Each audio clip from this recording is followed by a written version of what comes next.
All right, this is like the coolest thing ever. This is nuts. This is blowing my mind. I'm not gonna lie. That's how advanced Denmark is 30 years ago. So this is the future. This is actually blowing my mind right now. What is up? Welcome back. Today I'm reacting to a video titled Denmark's $34 billion energy islands could solve Europe's power problem. Energy island? What? What's up? If you haven't met me yet, my name is Aaron and this is Aaron Arnold Reacts. Through this channel, I'm discovering everything about Europe, Denmark included, the people, the culture, the sports, and the energy. Europe is so crazy to an American and I can't wait to share this journey with you. The goals of this channel are to laugh together, to learn together, and to have fun together. I post videos every single day, so make sure you hit like and subscribe. And now let's get into this energy island. I literally cannot wait. By the way, I've done so many videos on Denmark. It's such an amazing country. It might not look like it, but this is the biggest construction project in the history of Denmark. Let's go. Instead of a new city district, airport, or high-speed rail line, the Danes are investing a whopping $34 billion into a new kind of energy hub, one located on an artificial island way out in the North Sea. What? It's the world's first energy island. All right, this is like the coolest thing ever. Like already, this is the coolest thing ever. I'm not sure when this video is released, but does anybody know what the progress is already? I want to know if has this been completed? And if it all goes to plan, it could help solve one of Europe's biggest problems. Wow.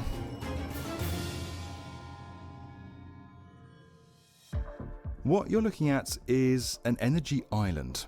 Think of it as an offshore power plant that gathers renewable electricity from hundreds of nearby wind turbines before distributing it to several nations via undersea cables. What? This is so cool. This is like some futuristic, like year 3000 type stuff. This is nuts. By the way, they have wind turbines in the middle of the sea now? What? I thought they were just on land. Although the exact location is yet to be decided, Denmark's pilot project will be based about 80 kilometers west of Thorsminde on the Thorsminde Peninsula. With a total area of at least 120,000 square meters. Oh my gosh, 120,000 square meters. So people are gonna live here. This is gonna be like people's home. They're gonna set up something real here. This is blowing my mind. I'm not gonna lie. That's almost 100 Olympic-sized swimming pools. Oh my gosh. The island will be capable of providing 3 million European homes with green energy, and it's gonna supply 3 million homes. This is amazing. That's just in the first phase. All this wind power funneling into the site will give it a capacity of around 3 gigawatts, but this could potentially rise to over 10 gigawatts, enough for 10 million households.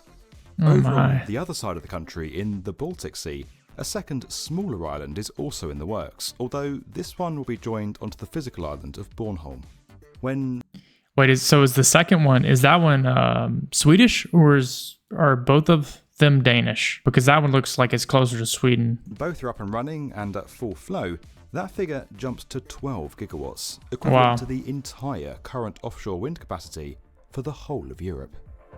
For the North Sea island, building it this far offshore puts it in an ideal spot for serving several nations, and because there's so much space around it, it can be easily expanded in the future. Examples of how it could be developed further include a new harbour and heliport, as well as facilities for storing energy on site and converting it for other purposes, such as green fuels for shipping, aviation and heavy industries. Although the scheme has been given the green light, we still don't know for sure what the finished island will look like, and there are different concepts for it. I literally can't wait. I can't wait to see this. This sounds so cool. That's because while the Danish government will have a majority stake in the project, private companies are also being invited to become partners, with a tendering process set to begin in 2022 and the winner announced in early 2023. So they've already announced the winner. This video must be a few years old. I didn't check, but who's the winner? What's the update? What's the update on this? Many of the plans for the... By the way, did you know about this? If you're Danish, are you watching this for the very first time? Because this is blowing me away. Design and construction will come from these private firms, which is why a lot of questions around exactly how it will be done remain unanswered for now. The Vinda Consortium is one of the groups expected to make a bid for the construction and operation of the North Sea island. Their ideas include adding thermal storage units, a data centre, accommodation and recreation facilities for the site's workers, as well as an area for visitors and research.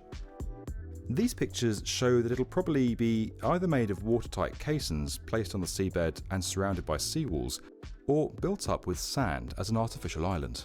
Oh. Preparations are already underway, including mapping the seabed where the island and the turbines will go. This is so the soil quality can be analysed and damage to the environment limited.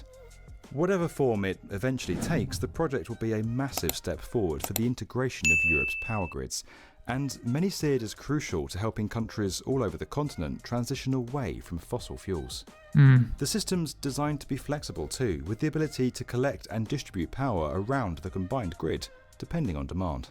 Oh my gosh. It's also a necessary move for Denmark itself. Now the largest... Wait, I think he might answer this in a second, but is Denmark really running out of energy supply? Do they have a problem with energy supply? Yeah, that's actually an interesting question I haven't thought about. Oil producer in the EU, the country has announced it will stop extracting oil and gas from the North Sea entirely by 2050. Wow. The EU as a whole also needs to increase its use of renewables, as the 27 member states have now committed to becoming climate neutral by 2050, some even sooner. Oh my gosh. This means that any greenhouse gas emissions they're still producing will need to be offset by processes that remove carbon from the atmosphere, so they'll want to be emitting as little as possible. Is this a real place? Or is that AI? This looks insane. Oh my gosh. Look how many wind turbines there are. And solar panels? This is Denmark? No, this can't be Denmark. Reach this goal, the EU Commission has set a target of 300 gigawatts of combined offshore and wind capacity by 2050. Wow. 25 times higher than it is at present. While some countries like Germany, the Netherlands and Belgium already have strong wind sectors, and Denmark was the first to build an offshore farm nearly 30 years ago, That's how advanced Denmark is 30 years ago? Oh my gosh. All EU nations have the expertise or the space to go big with wind. But if they could gain access to a larger network of energy islands in the future, located in places more favourable for wind power, this could go a long way towards helping more countries hit their targets, ultimately creating a climate-neutral Europe.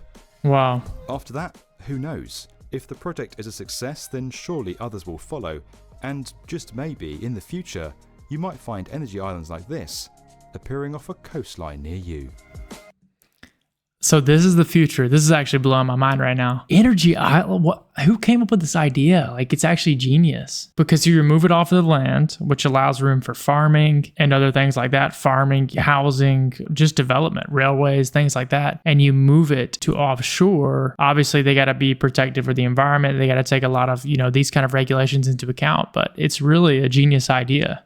If you liked this video and you want to learn more about where construction is headed, make sure you're subscribed to Insane video. I need to know an update. If you know anything about this, if you're one of my Danish friends and you know something about this, please update me. I'd love to see a newer video. I'd love to just learn about this. This sounds really, really fascinating and cool. Denmark just keeps surprising me. It's such an amazing country. I can't wait to explore it more. If you enjoyed the video, if you want to keep exploring Denmark with me, make sure you hit like and subscribe. If you want to support the channel even more, check out my links below. And to all my channel members, thank you as always. Exclusive content is gonna keep coming your way. And I hope to see all of you in the very next video. Cheers.